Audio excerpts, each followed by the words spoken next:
the obvious choice to replace the dollar is what the dollar replaced, and that's gold.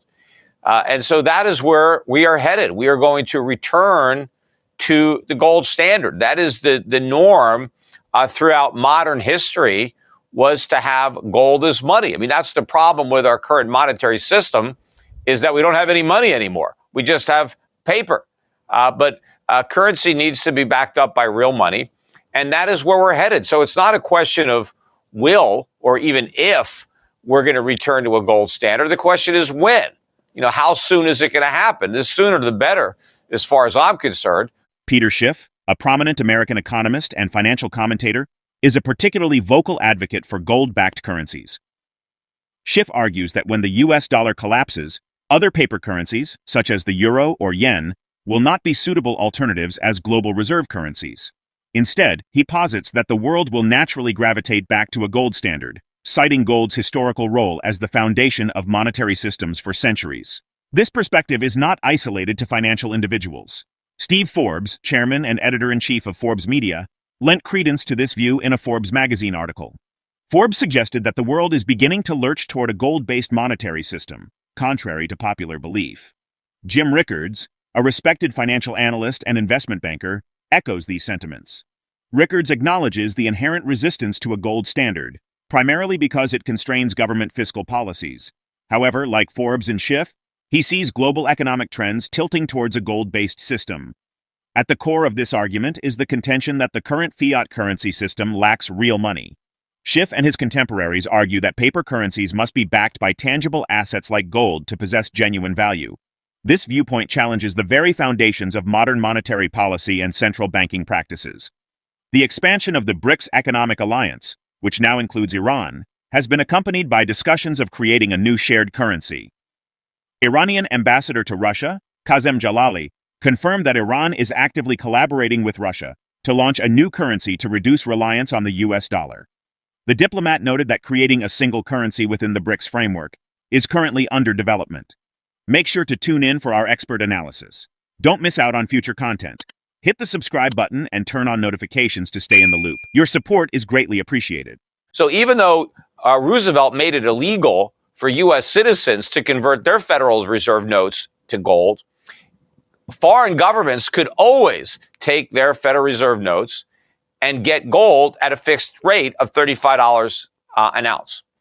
And so when we broke our pledge in 1971, when we defaulted on our promise and we told the world that the notes are now worthless, that they used to be IOUs for gold and now they're IOUs for nothing, the dollar got marked down, but it didn't get counted out. It lost about 2/3 of its value against the Deutschmark, the yen, the franc. It stayed as the reserve currency, and that was the beginning of the huge problem, because once we realized that the world was dumb enough to hold our worthless paper as a reserve, that's what started the massive deficits. That's how we went from the world's biggest creditor to the world's biggest debtor. That's how we went from large trade surpluses to massive trade deficits, because we could print money and get stuff for free.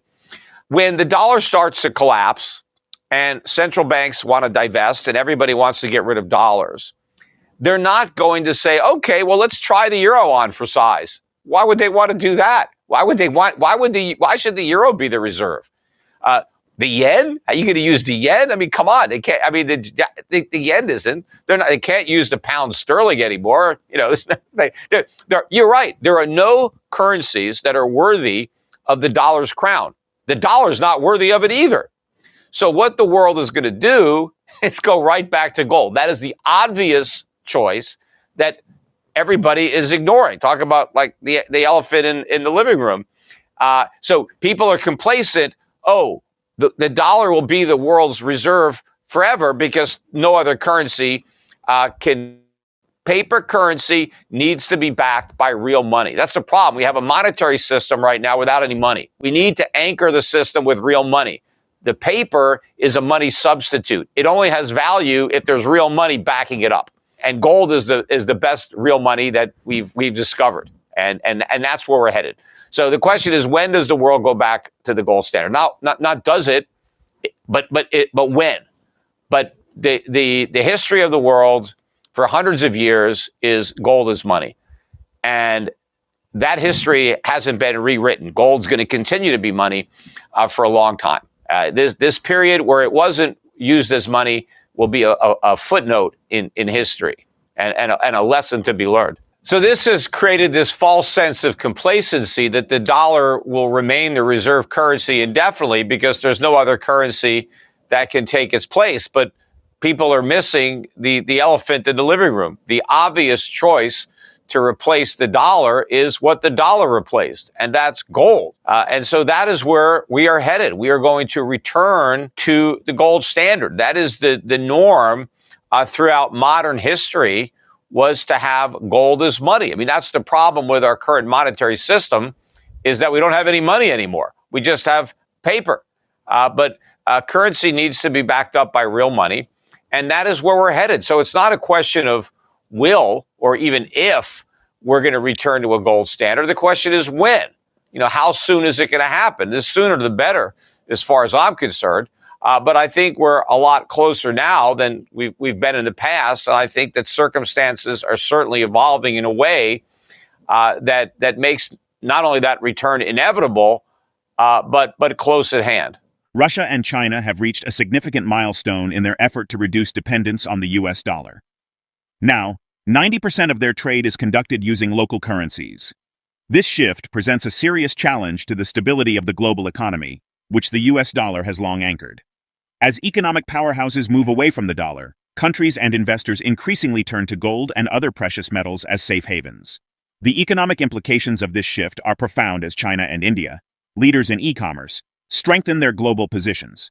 The US and Western Europe represent less than 30% of global e-commerce, accelerating a shift in global power balance.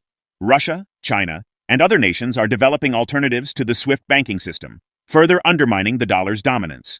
In a recent interview with Kitco News, economist PeterSchiff warned that the United States will experience the most dramatic impact from this global transformation.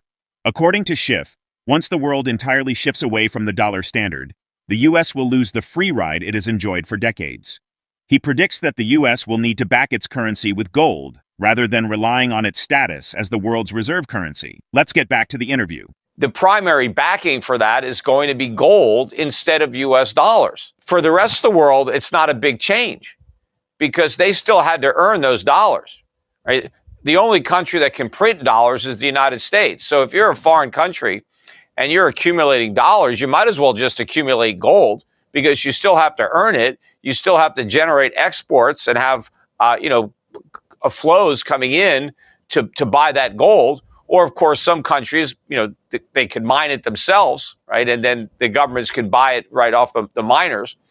But the big change is with the United States, because when we are back on a gold standard, or when the rest of the world is no longer on the dollar standard, then we don't get a free ride anymore. Right. We need to earn gold to back our currency, and we need to export to import. Because right now, countries export over $1 trillion a year of goods to America to get dollars, right? As, to back up their currencies but they're not going to need those dollars anymore. They're going to need gold. And we don't have that. I mean, we do. I don't know that we're going to sell off the gold that we have. But what's going to happen is we're not going to be running those trade deficits anymore because the world's not going to need our dollars. They're going to need gold. And so they're going to, but so for the rest of the world, it's not as big a change, but it will rein in governments to the extent that they want to keep running deficits. It's going to be a lot harder to do that with gold than with the US dollar. Right. And I think interest rates globally are going to be a lot higher than they have been. And that's also going to be a big change. People could still use dollars, euros, yen, pounds. They just would have gold backing instead of dollar backing. Although the US dollar has really no backing, right? Although we have whatever gold we have in Fort Knox. But it would be better and more honest if there was a fixed exchange rate where you knew you could convert your currency to gold at a particular price. That would keep governments honest. But if we don't do that, if governments just need to hold gold as a reserve in case they have to defend their currency, how do they do that? They would sell gold and buy their currency. That's what central banks do with their dollars. they hold those in reserve in case they need them. But I think the world trade, right? There's a lot of the world trade that is also denominated in dollars. That's got nothing to do with governments, where you have individuals in two countries trading with each other, where they're invoicing and paying in U.S. dollars. And I think that's going to change. And, it would be a lot easier if everybody invoiced each other with gold. Gold is very easy to pay. We talked earlier about, a Bitcoin, but the blockchain, might be used to make gold payments among, companies, individuals, a lot easier to facilitate. We don't even need a central bank. You can have private depositories, and gold can change hands, either on a blockchain or just through Right. online transfers. And so it's not that hard. And especially, internationally, you could price things in gold. You wouldn't even have to price things in currencies. I think that could be the direction that the free market heads, as more people lose confidence in ever-inflating fiat currencies, and they want to do business in gold because it's more stable and more reliable. They could do that. And we have the technology today to make that a lot more efficient than it's been in the past. The current monetary system cannot last, right, with the dollar at the centerpiece, because it is the source of all these global economic imbalances. You have a country like the United States that consumes way beyond what it produces. And these huge chronic deficits are a major problem for the structure of the global economy. Right. And the longer it persists, the bigger that problem grows. As more nations seek to reduce their reliance on Western financial systems and explore new trade and currency strategies, the future of international trade and reserve currencies is clearly evolving. The rise of digital currencies, innovations in e-commerce, and the development of new economic alliances further complicate this transition. What does this mean for the future of the global economy, and how will nations and investors adapt to these changes? Share your perspective in the comments section. If the video resonates with you, join our community by subscribing to our channel and enabling notifications with the bell icon. Thank you for being a part of our community.